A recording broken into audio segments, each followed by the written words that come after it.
Un schéla probatoire est choisi et admis par un maître selon les critères suivants. 1. La flamme du cœur de l'aspirant montre son désir de devenir un schéla. Il fait partie du groupe rassemblé par le veilleur silencieux, entre parenthèses, esprit gardien, fermez la parenthèse, d'une région particulière de la Terre. De ce groupe, 10% sont choisis comme schéla probatoire.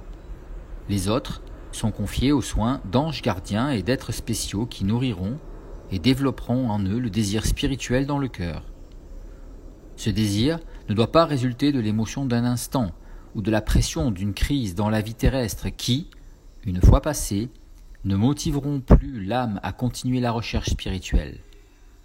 De tous les aspirants à l'état de schéla, de tous les cœurs qui crient pourquoi, quand ils sont placés face aux apparences de la vie, bien peu entendent réellement poursuivre la quête. Mais, même ce cri momentané suffit à les ranger parmi les schélas potentiels du futur. 2. Le maître ascensionné considère le potentiel de l'individu. Il scrute son corps causal et le bien accumulé au cours de maintes incarnations. Tout candidat potentiel à l'ascension a constitué une certaine dynamique spirituelle, expression prédominante d'une certaine qualité divine, elle-même figurée par la plus grande bande de son corps causal. Il est une indication du rayon dans lequel l'étudiant est le plus développé. Un maître ayant des affinités avec ce rayon prend alors la responsabilité de guider et de garder l'étudiant. 3. Le maître peut être attiré vers l'aspirant par une association lors d'une incarnation passée. 4. Un schéla peut être choisi en raison de sa dynamique de talent et de qualité susceptible d'être utilisé à un certain endroit. 5. Le désir intense de l'étudiant d'acquérir plus de connaissances et de servir le maître peut le rendre éligible comme schéla. 6. Parfois, un étudiant est assez audacieux pour forcer une association avec le maître. En faisant le bien au nom du maître, en pensant au maître par la méditation et en appelant sur lui ses bénédictions, en touchant l'ourlet de son vêtement spirituel, entre parenthèses, son noix, l'étudiant attire sur lui l'attention du maître par la loi d'attention magnétique. Une association née, qui est issue des ambitions de l'être non ascensionné.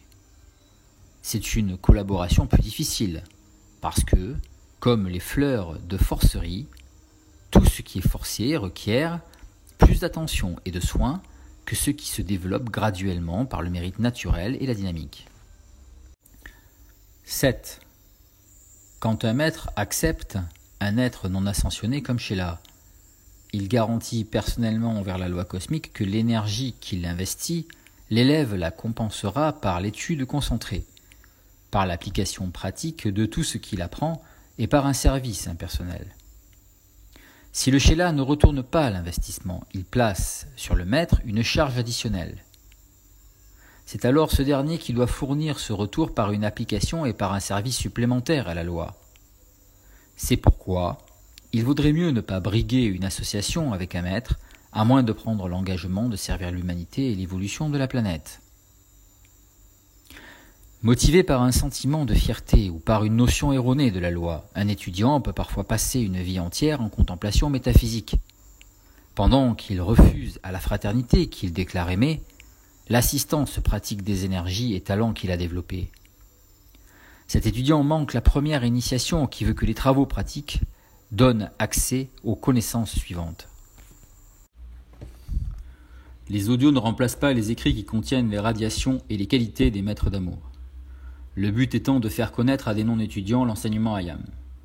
Ce livre est dédié avec le plus profond amour éternel et avec toute notre gratitude au bien-aimé maître ascensionné Saint-Germain, Jésus, Nada, au grand divin directeur, à la grande fraternité blanche, à la fraternité du royal Téton, à la fraternité du mont Shasta, aux grands êtres de Vénus et aux autres maîtres ascensionnés qui, avec amour, nous ont dispensé une aide illimitée.